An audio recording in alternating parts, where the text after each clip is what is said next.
오늘 함께 보신 본문을 중심으로 어리석은 자는 온갖 말을 믿는다.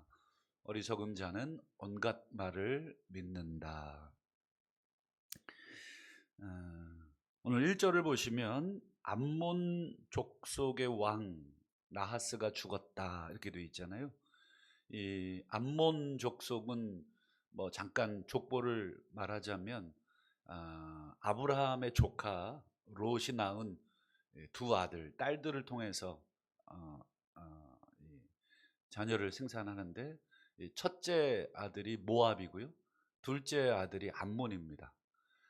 그 둘째 아들의 후손들이 암몬 족속입니다. 그러니까 이스라엘과는 사촌지간 혈통입니다.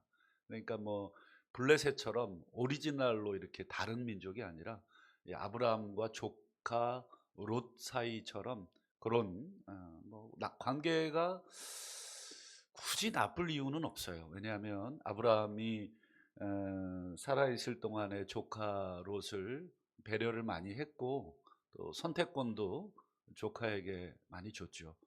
물론 이제 조카 롯이 잘못된 판단을 해서 아시는 것처럼 소돔 고모라 땅을 택하여 내려갔잖아요.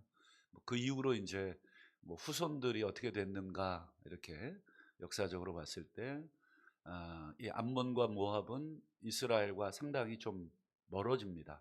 그래서 이제 출애굽 당시에 암몬과 모압이 이스라엘 민족이 이제 가나안으로 이렇게 하는 소식을 듣고 뭐 친족 집하니까 환영할 법한데 이게 반대하고 못 살게 굴고 또 괴롭히는 그런 일들이 있었습니다. 결국은 이 암몬 족속이 이제 지도상으로 보면 여러분 이제 이스라엘 지도를 놓고 오른쪽에 이제 사해 염해가 있잖아요. 그리고 그 위로 쭉 요단강이 흐르고 맨 꼭대기에 이제 갈릴리 이제 바다라고 호수지만 어쨌든 워낙 커가지고 바다라고 이제 부르기도 하죠. 그 염해 오른쪽 어깨 정도의 위치에 있습니다. 그래서 이제 거기로 건너가려면 이제 여리고성을 이렇게 해서 요단을 건너서 이렇게 이제 가게 되는 땅이 암몬 족속의 땅입니다. 어쨌든 이 암몬 족속의 왕 나하스가 죽었다는 말을 듣고 다윗이 슬퍼합니다. 그 이유가 나오는데 2절을 한번 보실까요? 다윗이 이르되 한운의 아버지 나하스가 전에 내게 호의를 베풀었으니, 이게 이유입니다. 전에 이제 이 암몬 족속을 다스렸던 왕 나하스와 다윗 간에 상호 뭐라 그럴까요? 이 협약이 맺어져 있었던 것 같습니다. 성경에 어떤 협약인가 찾아봤지만 내용은 없습니다. 아마도 다윗이 사울을 피해서 도망하던 시절에 아마 이 이스라엘 땅 주변으로 도피 생활을 했잖아요. 그 중에 이제 암몬 족속의 땅으로도 들어간 것 같고, 그때 나하스가 다윗에게 이제 조약을 맺어서 다윗이 어떤 사람인지는 이미 그 근방에 다 소문이 났기 때문에 다윗과 굳이 이 척을 질 이유는 없다. 그래서 다윗도 아마 나하스로부터 필요한 뭐 양식이라든지 이런 거를 공급을 받고, 또 다윗도 암몬 족속의 어떤 이 주변의 이 주민들을 보호해 주는 뭐 그런 역할들을 이제 소위 말해서 이제 서로 간의 필요를 조금씩 채워주는 조약을 맺었던 것 같고, 다윗이 그렇게 해서 이제 우리 함께했던 600여 명의 무리들의 이 뭐예요, 식사나 이런 양식, 아마 기억나실 텐데 이제 나발이라는 사람의 이 양떼들도 다윗이 지켜준 적이 있잖아요. 그래서 양털 깎는 날, 한마디로 이제 추수 때잖아요. 그러니까 모든 게 풍성할 때 사람도 왜 좀 여유가 있어야 마음도 좀 여유가 있지 않습니까? 그래서 나발한테 오늘은 양털 깎는 날이 아니냐, 이 좋은 날 우리가 왔으니 너희가 우리에게 호의를 베풀어 달라. 그때 나발이 참 어리석죠. 다윗이 자신의 양떼를 지켜줬던 것을 이 목자들을 통해서 나발이 듣죠. 아, 다윗이 우리를 많이 도와줬습니다. 그러니까 뭐 이 좋은 날 우리도 필요한 것들을 서로 좀 어, 대가로 이렇게 주는 것이 좋다. 이런 말을 주고받는데 이 나발이 그 눈앞에 보이는 그 작은 이익 때문에 결국 다윗을 홀대하게 됩니다. 그 결과 뭐 아시는 것처럼 나발은 이제 죽게 되죠. 지금 오늘 이제 다윗이 이제 이런 사람이었습니다. 자신이 받은 호의에 대해서는 반드시 은혜로 갚는. 그래서 이 조문단을 보내죠. 나하스의 죽음에 대해서 이제 슬픔을 표현하고 아마 예물을 드리거나 조의금을 보내거나 뭐 이런 적절한 조치. 그때는 도망자 신분이었지만 지금은 일개 한 나라의 왕이니까 그 규모나 훨씬 더 대우나 모든 면에서 더 나아졌을 겁니다.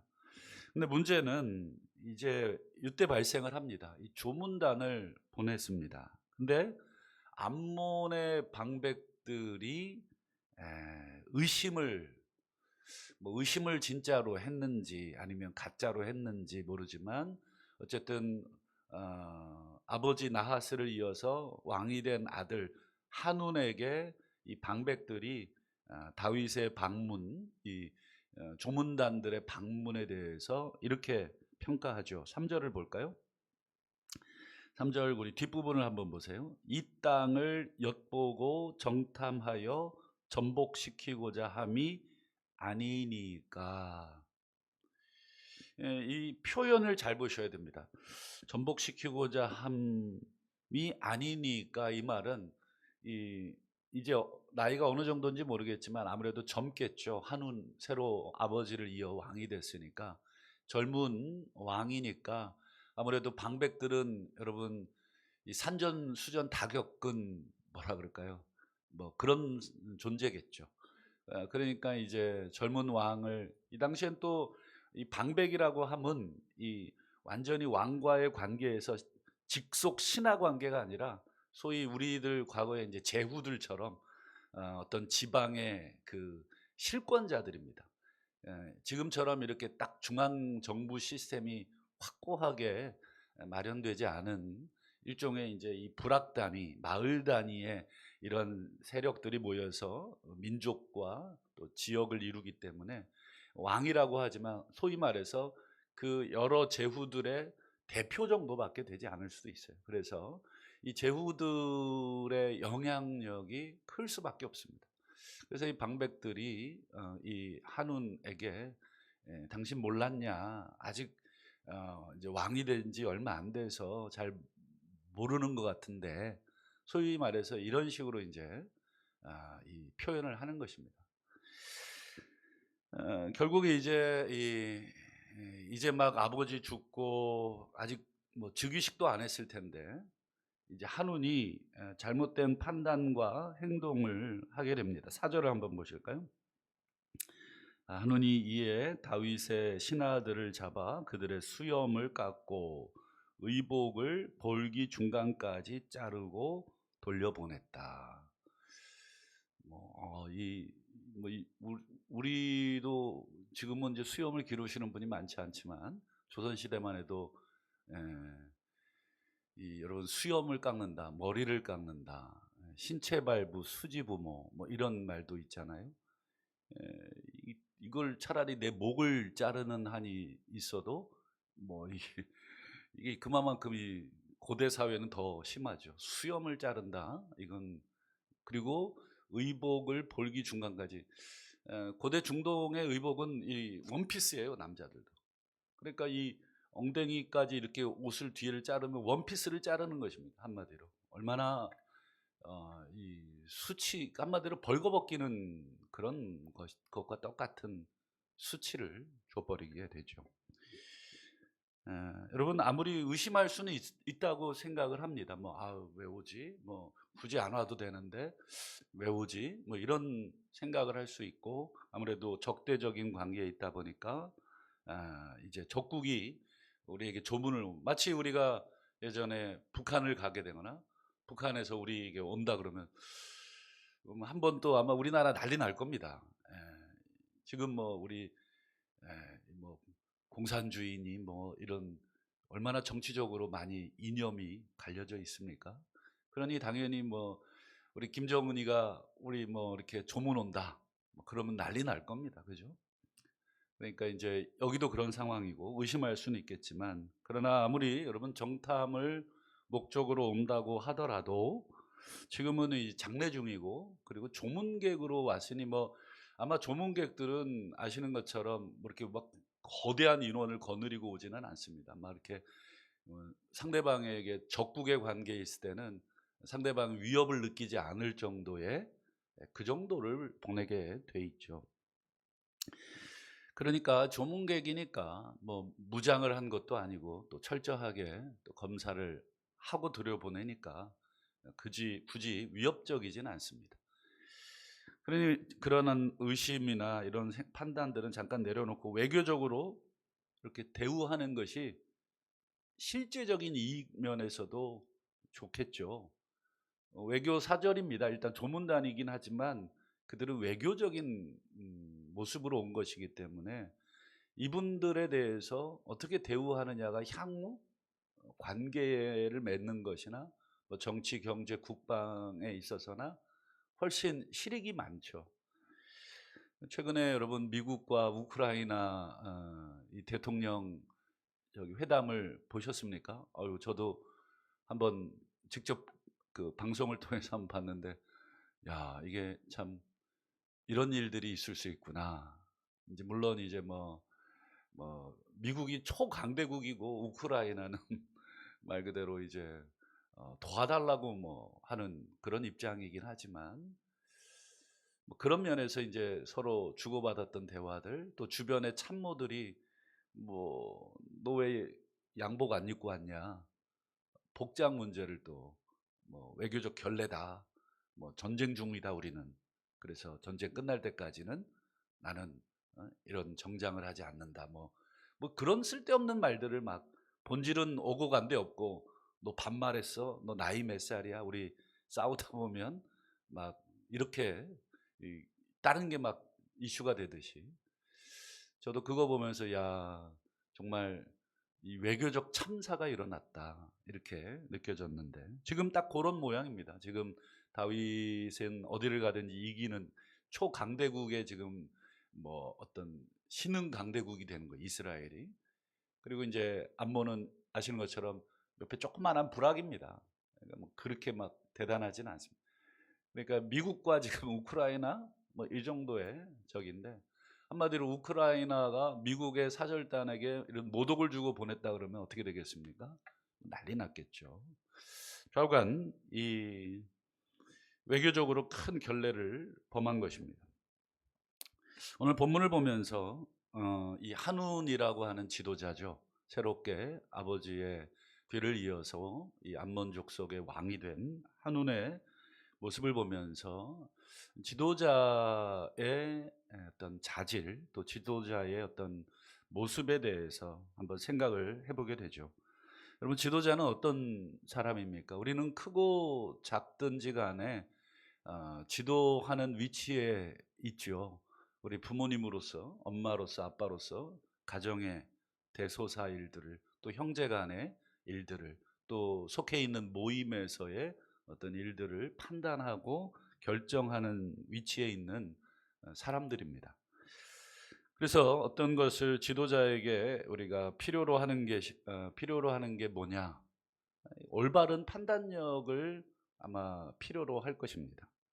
특별히 나 하나의 개인이면은 뭐 잘못 판단하고 또 실수해도 오로지 그 결과를 내가 책임지면 되니까 문제가 되진 않지만, 어떤 가정을 이끌거나 조금 더 큰 단위의 어떤 모임을 이끄는 그런 지도자라고 한다면, 무엇이 우리 가정을 위해서, 자녀를 위해서 좋은 것이냐, 옳은 것이냐, 또 우리 국가를 위해서, 민족을 위해서 어떤 결정이 실익이냐.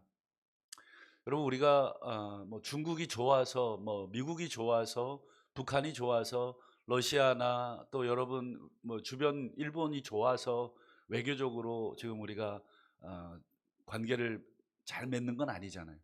이 국민들을 위해서 나라의 존립을 위해서 때로는 때로는 우리가 숙이기도 하고 때로는 우리가 두 개를 주고 하나를 받는 한이 있더라도 손해를 감수하는 한이 있더라도 장기적으로 이것이 훨씬 더 좋다고 판단하면 지도자는 개인의 감정이나 사심이나 이런 것들을 최대한 배제하고 때로는 굴욕을 감수하면서까지도 그런 판단을 그런 결정을 해야 될 필요가 있는 사람입니다. 그래서 감정이나 어떤 기분이 태도가 되어서는 안 되죠. 내가 감정이 상한다 그래서 그게 태도로 상대방에게 에, 아까 미국과 우크라이나 그거 감정이 상할 수는 있죠. 서로 대화하다 보면 의견이 안 맞을 수 있지만 그 감정이 상한다고 태도까지 무례하게 소리를 지르거나 고함을 치거나 뭐 불필요한 어떤 이런 것들을 하게 되면 굉장히 큰 결례를 범하게 되죠. 마치 이 수염을 깎아 버리거나 또 의복을 볼기 중간까지 잘라버리는 수치감을 주는 그런 일들이 될 수 있는 것이죠. 그러므로 이 지도자에게 이 필요한 판단력은 어디서 오는가? 우리는 솔로몬에게서 그 답을 좀 볼 수가 있을 것 같습니다. 여러분 솔로몬이 아버지 다윗을 이어서 왕이 됩니다. 여러분 엄청난 부담입니다. 아버지가 어떤 분입니까? 이 대단한 분이잖아요. 그러니까 잘해야 본전입니다. 솔로몬은 못하면 늘 아버지와 비교당하면서 야 아버지 때는 뭐 이렇게 그러니까 아버지도 물론 잘못은 했지만 전체적으로 어떻습니까? 예, 이만한 왕이 없다. 그러니 솔로몬의 그 부담감이 얼마나 컸습니까? 그래서 솔로몬이 아시는 것처럼 이 기브온 산당에서 1,000번제 드리고 꿈에 하나님이 나타나셨을 때 기도한 게 나오죠. 우리 한번 볼까요? 열왕기 상 3장 9절을 보실까요? 아직 솔로몬이 이렇게 종은 아직 너무 어립니다. 너무너무 판단하는 게 미숙하고 또 어리고 힘이 없습니다. 그러면서 하는 말이 듣는 마음을 종에게 주시옵소서. 그래서 주의 백성을 재판하여 선악을 분별하게 하옵소서. 그러니까 솔로몬이 구한 것은 백성들 간의 어떤 문제들을 왕은 늘 판단해야 되고 결정을 내려야 되는 위치라는 것을 자기가 어떤 일을 해야 되는 사람인지를 정확하게 알고 있었습니다. 그래서 솔로몬에게 제일 중요한 왕으로서 제일 중요한 것은 듣는 마음, 듣는 마음이 제일 중요하다. 우리가 흔히 지혜라고 그랬지만 지혜라고 우리가 번역을 예전에 했던 것 같은데 듣는 마음이 이제 원문의 정확한 번역 렙 쇼메아 이렇게 되어 있습니다. 그래서 들 수 있는 마음. 그래서 상대방 지금처럼 뭐 우리 아시는 것처럼 두 창기가 아이 놓고 이거 다 자기 아들이라고 주장하는데 뭐 유전자 검사를 할 수가 있습니까? 뭘 할 수 있습니까? 그러니까 오로지 이 각 사람들의 말을 듣고 심리할 수밖에 없는 그런 시대니까 듣는 마음이 가장 중요한 수단이죠. 그래서 듣는 마음이 여러분 우리를 판단할 수 있는 중요한 것입니다. 지금 여러분 한운이 다윗의 말을 듣고 다윗이 보낸 조문객들 아마 한운이 다윗과 아버지의 관계가 어땠는지 대신들에게만 물어봐도 어떻습니까? 금세 알죠. 다윗과 아버지가 굉장히 좋았구나. 다윗이 우리 민족을 돌보아 줬구나. 아버지도 선대했구나. 그러니 조문객을 보내는 것은 이 방백들을 오히려 진정시켰겠죠. 여러분들이 생각하시는 것처럼 그런 거 아닙니다. 그리고 서로 그렇다 할지라도 지금은 조문객입니다. 그러니 우리가 최대한 예의를 갖추고 극진히 그들을 대접해서 보내는 것이 옳습니다. 이렇게 한운이 제대로만 이렇게 파악했더라도 그저 방백들 말만 듣고 아, 그래? 그러면 안 되지. 수염 잘라, 옷 잘라. 이렇게 해서 모독을 줄 일은 아니었다. 듣는 마음이 조금 여러 사람들 통해서 이 사람 저 사람 들어보고 이랬더라면 이런 큰 실수를 하지 않았을 겁니다. 여러분, 잠언 14장 15절 한번 보시죠. 어리석은 자는 어떻습니까? 온갖 말을 믿습니다. 온갖 말, 모든 말을 판단하지 않고 그냥 어, 다 접수해 버리는 거죠. 이 사람이 부정적인 얘기하면 그렇다고, 긍정적인 얘기하면 그렇다고. 모든 종류의 말들이 있잖아요. 어떤 평가의 말들이. 그러면 지도자는 팔로워가 아니라 리더니까 그것을 이끌어가기 위해서 때로는 어, 뭐 은밀하게 조사도 해보고 알아도 보고 최종 판단을 해야 되잖아요. 근데 온갖 말을 믿어버리면 이 지도자는 위험을 빠뜨릴 수 있는 것입니다. 여러분, 한운이 방백들의 이 온갖 말들을 믿어버린 겁니다. 조금만 더 신중하게 판단했더라면. 결국 한운은 왕이 되자마자 나라 전체를 어디에다가 집어넣냐면 전쟁으로 집어넣은 것입니다. 이제 내일 더 보시겠습니다만 어, 실수를 한번 했지만 그럼 만회를 할 수 기회는 얼마든지 있잖아요. 아까 서두에 미국과 우크라이나 얘기했지만 우크라이나 대통령이 젤렌스키인가요? 뭐 저도 잘 모르는 사람이지만 그 사람의 말도 굉장히 과격했고 굉장히 흥분을 했어요.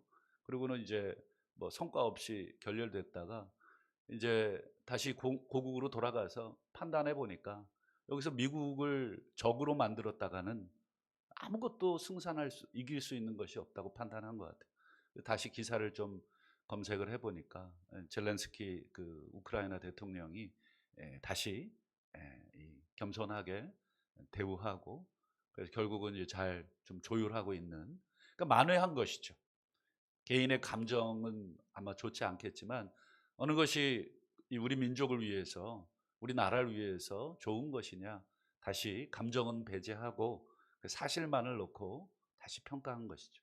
한우는 어쨌든 1차 실수는 했지만 만회할 기회가 있었습니다. 그러나 내일부터 보지만 결국은 전쟁을 그냥 하기로 참 이 어리석은 판단을 한 것입니다.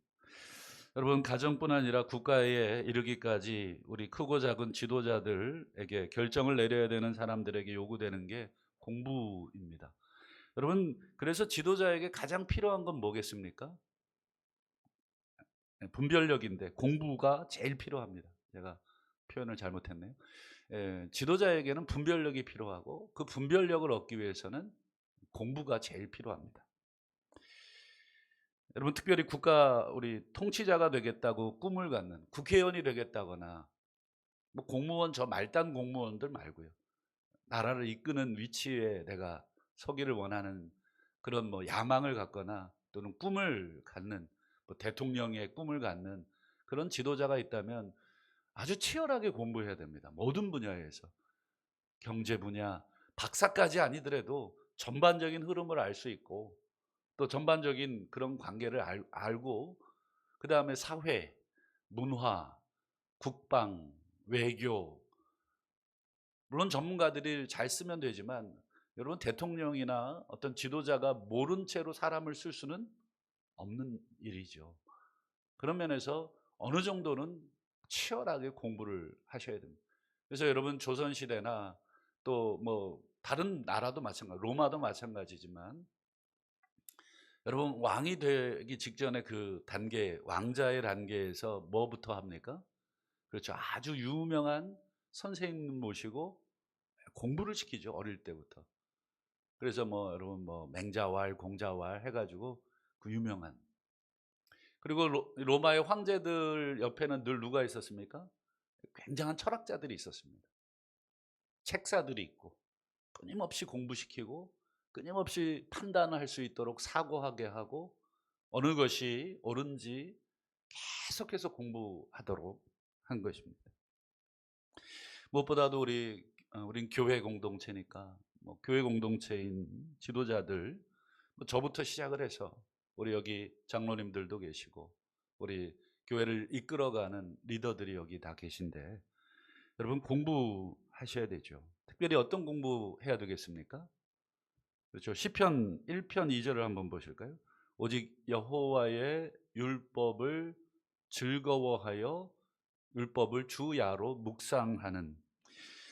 여기서 강조가 되는 것은 물론 율법이겠지만, 우리가 눈여겨볼 것은 그 율법을 억지로가 아니라 즐거워한다는 게 중요한 것입니다. 왜냐하면 즐거워하지 않으면 이게 곤욕스럽습니다. 저는 둘 중에 하나를 선택해야 된다고 봅니다. 리더의 자리에서 내려오든지, 아니면 리더의 자리에서 역량을 강화하기 위해서는 그 일을 감당할 수 있는 공부를 즐겁게 하든지. 그렇지 않습니까? 여러분 부모가 되셨는데 그냥 뭐 내가 사랑해서 부모가 됐고 자식을 낳았지만, 사실 부모로서 우리가 공부가 되지 않으니까 전부 어떻게 키웠습니까? 그저 본대로 키웠죠. 뭐 아이들이 어떻다 저떻다, 뭐 그냥 우리가 부모님으로부터 받았던, 또는 내가 유전적으로 물려받은 기질로 아이들을 윽박지르기도 하고 때로는 막 무식하게 키우기도 하고, 다행히 하나님의 은혜로 잘 큰 아이들도 있겠지만 대부분은 그 부모의 그런 것들을 다 온몸으로 받아가지고 아이들이 또 컸잖아요. 그 아이들이 또 부모가 되면 제대로 공부가 되지 않으면 어떻습니까? 또 악순환을 반복을 하게 되겠죠.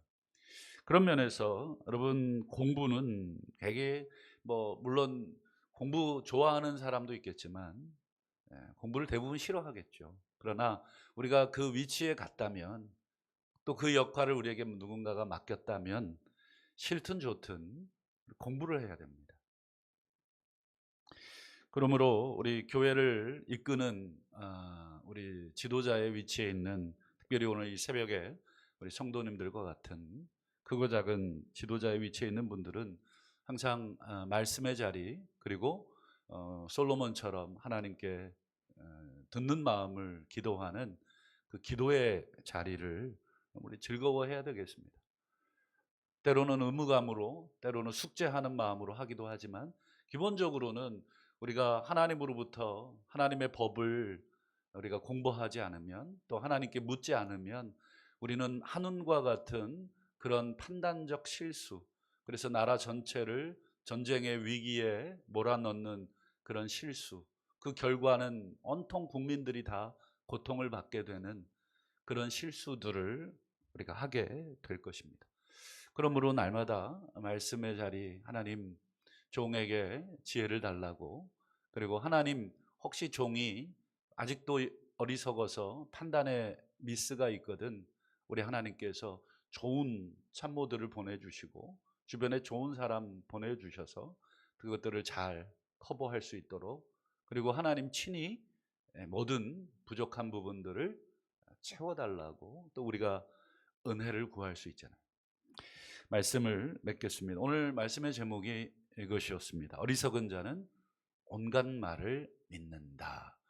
여러분 이 말은 믿지 말라는 뜻이 아닙니다. 누군가를 믿지 말라, 의심하라 이런 뜻이 아니라 이 판단하라 이런 뜻입니다. 무엇이 유익한 것이냐, 무엇이 좋은 것이냐, 무엇이 옳은 것이냐 판단하지 않으면 어리석은 자가 된다. 그래서 여러분 잘못 판단한 거는 판단으로 끝나지 않고 행동으로, 어떤 결과로 나오게 되겠죠. 오늘 어리석은 한우는 대신들의 온갖 말을 제대로 판단하지 않고 믿어버렸고, 그 결과 어떤 다윗과 적을 지면서 온 나라를 위기에 빠뜨렸습니다. 오늘 이 사실을 다시 한번 우리가 반면 교사로 삼고, 다시 한번 오늘 이 새벽에 하나님 말씀으로, 또 하나님 앞에 우리의 상황을 기도함으로써 하나님의 분별력을 우리가 구하시는 우리 겸손한 그런 종들이 다 되실 수 있기를 주님의 이름으로 축원합니다.